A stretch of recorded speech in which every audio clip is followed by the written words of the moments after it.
you want a friend in this business, you need to get a dog. About a month ago, or 2 months ago, my wife and I rescued a puppy here in town, a little mastiff officer rescue, who we called Kitty. Well, actually, my daughters helped us to come up with that name. But I wanted to tell you, all joking aside, that it's a true honor and it's humbling to be your public servant in Sacramento. Those of you who have gotten to know me know that I don't shy away from tough conversations.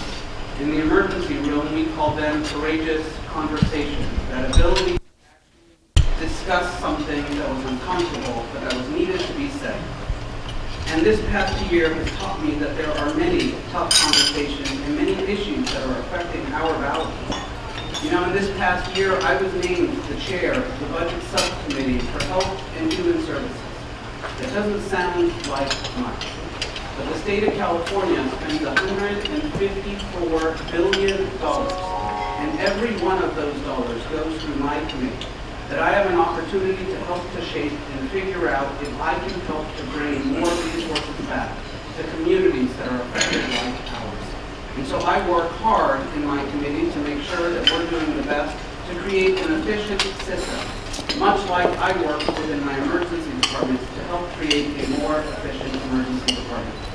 And with all of the uncertainty that's going on in Washington regarding health care, I welcome becoming the chair of this subcommittee, because it gave me a chance to try to become more efficient and to get ahead of this obstacle. We don't know what will happen at the federal level, but I can tell you what we are doing in Sacramento. I fought to make sure that our local communities would raise Medi-Cal reimbursement rates. What does that mean? We have an opportunity when you have Medi-Cal to be able to seek services. But if those reimbursement rates don't allow you to actually access services because clinics can't keep their doors open, because they can't keep their lights on, then the insurance isn't worth it. And so this past year, I'm proud to say that the state of California has invested $560 million into increasing reimbursement rates to both Medi-Cal and Dental-Cal, which will help the 50% of constituents who live here in Fresno County who seek services through those programs. That's a huge win for our community.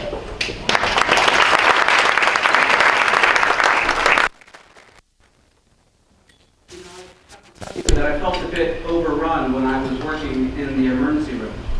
I couldn't keep up with the patient overload or the countless regulations that were being handed down by politicians who had never practiced medicine. Many of you know that my priorities as a legislator were to bring more doctors back here to the Central Valley. Now, I don't pretend to have all of the answers, but our populations are getting older. Our doctors are retiring, and every year the state grows by about 300,000 people. And in the valley, we have about 50% of the doctors per capita that LA and the Bay do. When I was working, I couldn't recruit enough doctors to come here and help me to work. And so I'm proud to say that we were able to introduce legislation, AB 207, that's agitating a bit, that's shaking the trees in Sacramento, and is starting to provoke a conversation with how we can return with more medical providers. Now, I believe that we need to support all efforts in this arena.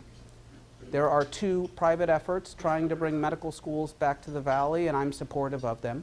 But I'm also a believer that since we do not meet federal Medicaid CMS requirements, for you to have insurance in our state, you must have a certain amount of providers to take care of them. But since we are not providing that today, I believe we need all answers. And that includes, hopefully, figuring out how we can increase public spending in this arena.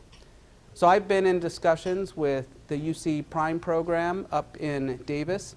Yesterday I presented to the UC Irvine Prime program, but AB 207, which we introduced, would help to bring a medical school back here to Fresno State if we can help to create some momentum. And so I would ask for your support in helping us to advocate to make sure that we're returning enough providers to help us to take care of our community.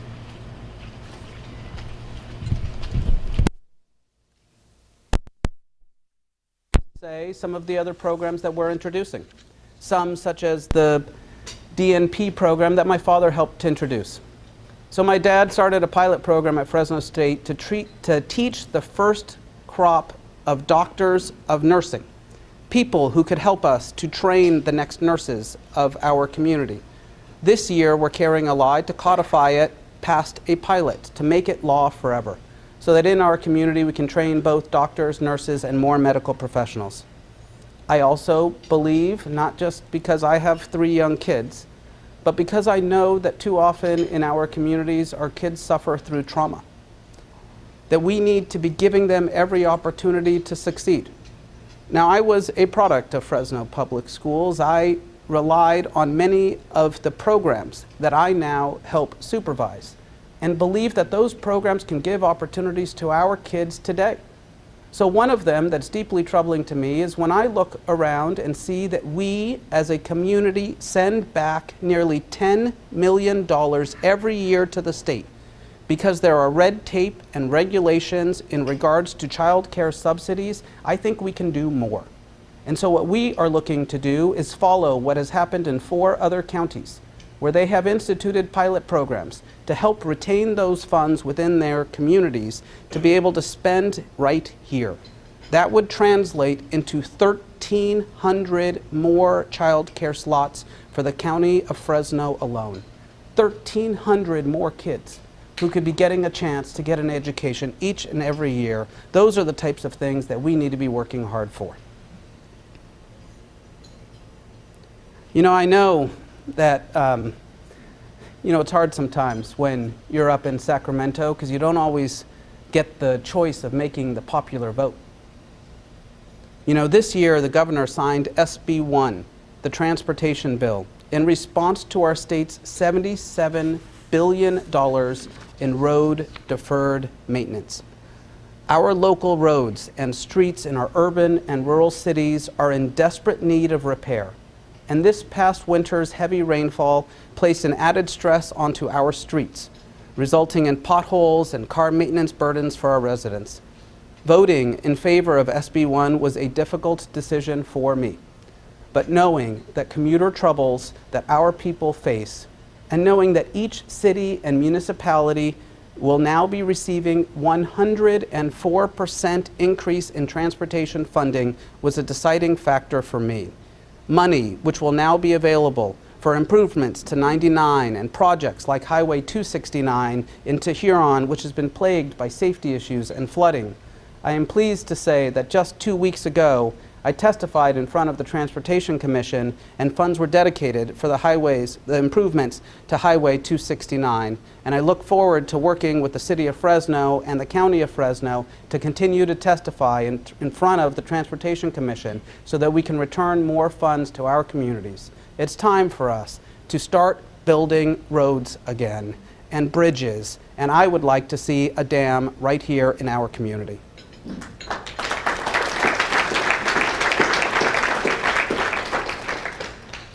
Soon after arriving in Sacramento, I found out what my father found out towards the end of his term in the Assembly, that it can be difficult to cross party lines. And there are some issues that are a certainty. It's just a matter of time and of degree as to how they will affect our communities. Cap and trade is one of those issues. Our governor has made cap and trade the high-speed rail legacy projects for him. Last year, I was able to bring $70 million to Fresno for the transformative climate communities. These dollars are directly tied to greenhouse gas reduction funds, which I pushed to directly benefit disadvantaged communities, our communities right here in the Valley. I don't want our communities to fall further behind. My district, which is everything in the city of Fresno, south of Shields, all the cities that you heard earlier, has some of the poorest zip codes in the entire country. They call us the Appalachia of the West. We are health deficient and we are economically deficient. And I want to make sure that if the state is going to continue to hand down regulations, that we help our industries and communities meet the climate change goals. I voted against the first cap and trade proposal that came before us in the Assembly in May because I didn't think it was the best deal for the Valley. I believe that it is not mutually exclusive to support business and to create healthy communities. This year, Democratic and Republican leaders formed a bipartisan cap and trade working group, and I have been a part of those discussions. Our governor and leadership have realized that in order for cap and trade to move forward, we need a 2/3 vote, and they need my Republican colleagues to support it.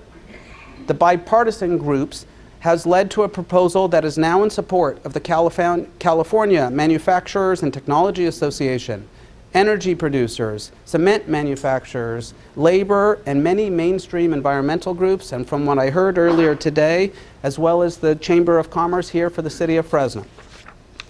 We are pushing for funds to help our agricultural community meet climate change goals and make sure that concerns are addressed. Our state is strong because of our diversity.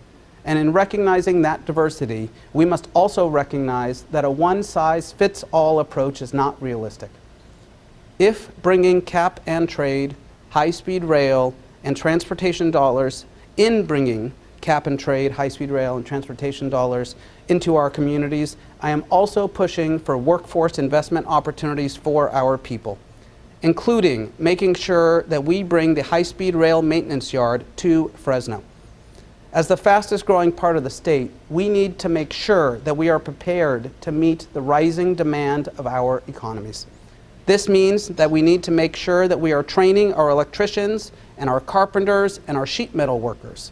But it also means that we need to look to make it more affordable, housing needs, and the demands of our increased populations.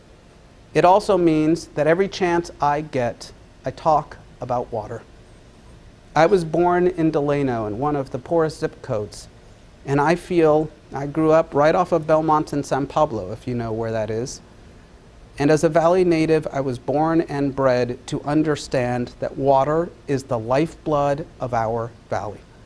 Our Valley has suffered through a prolonged drought, a drought that could be and should have been more bearable if we as a state had invested in water infrastructure and made it easier for our water districts and growers to have the water that they needed.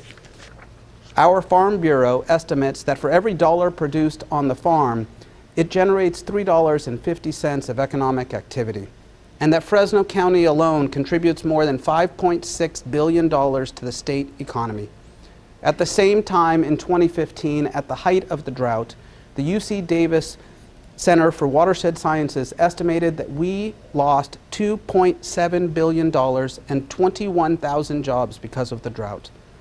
This is why this year I am supported the funding for the Bryant-Kern Pump-Back Canal, replacing domestic and failed wells, as well as helping our citrus growers fight the Asian citrus psyllid and HLB diseases.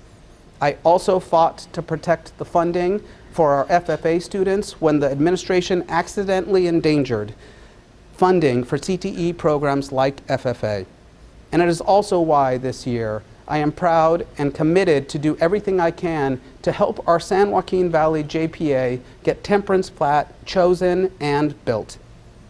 As many of you know, the California Water Commission is now accepting applications for funding for water storage investment projects under Prop 1. This means that the state of California will be investing in the first major above-ground storage project in almost 50 years. I believe that Temperance Flat Dam is crucial to the Valley and California's future, and I am asking that the Water Commission help us build it. The last 5 years of drought, followed by this historic wet year, have highlighted what we know, that we need to prepare and that we need more above-ground storage. We need to capture and store the water that we are just letting flow out to the ocean. Our groundwater aquifers are depleted and our wells are dry. Our communities are sinking economically and geologically. Building Temperance Flat will ensure that our farmers and communities survive. So to help the JPA, I am launching a landing page on my website to show my constituents the importance of Temperance Flat and help them let the Water Commission know how important this project is to us.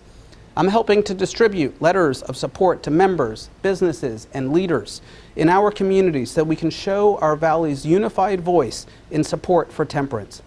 I have personally asked the Speaker of the Assembly, Anthony Rendon, to come to the valley so that he can see the proposed site for Temperance Flat.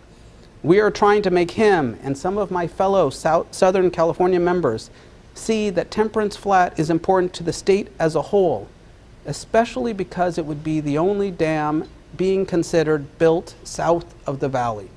And since their constituents are south of the valley, building Temperance Flat would help them to protect their constituents as well. I have met with members of the Water Commissioner, and I am determined to meet with every single one of them to champion this project. And I'm asking the Water Commission for a public hearing here in my district so that they can hear directly from you for why we should choose Temperance Flat. I believe that our community overwhelmingly supports Temperance Flat because I have met with so many of them, whether it's the Fresno Chamber, the Water Center at Fresno State, our city councils, our rural school districts, our business owners, and so many of our growers and farmers. As the JPA moves forward with this application and as the Water Commission begins its selection process, I am going to ask for your help. I want to make sure that the Valley's voices are heard in Sacramento, and I want to do everything in my power to be a loud and proud advocate for investments and job opportunities in the Valley. I am proud to be from the Valley because I know that our delegations cross party lines in the interest of our people. This year, I've been able to introduce bills with my Republican colleagues that benefit our school children and veterans. I've even offered them some of the bills as well. You know, in Sacramento this year, they decided to give us extra bills. I didn't ask for them. I thought we had enough bills already. But I decided if they were going to give me extra bills, I was going to take those bills and work across the aisle and make sure that those extra bills were bipartisan bills that reflected the community that I came from. A few examples of those bills.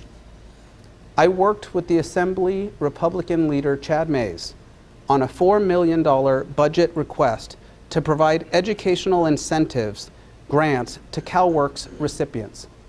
So people who are on CalWORKs, our needy families who are on CalWORKs, we're now creating a ladder for them to follow.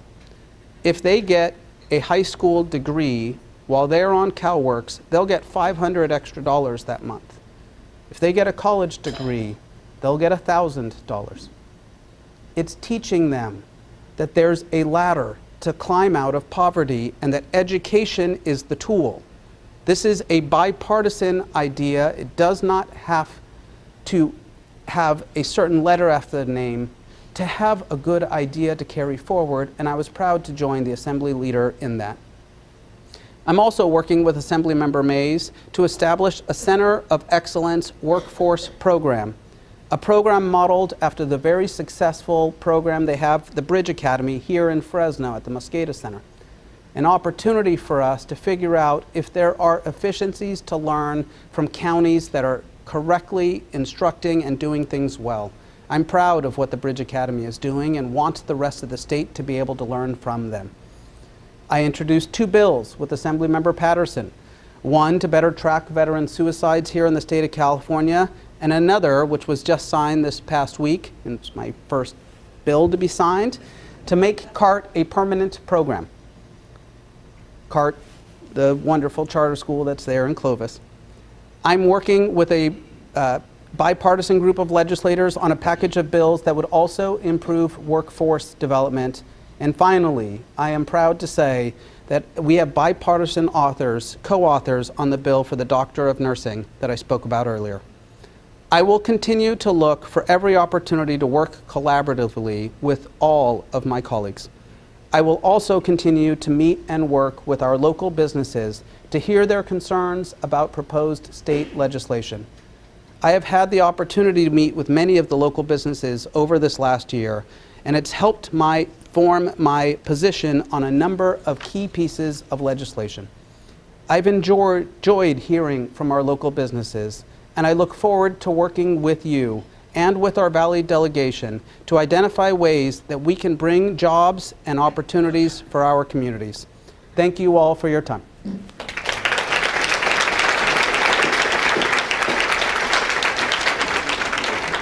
Thank you. Nathan has the microphone if there are any questions for Dr. Arambula.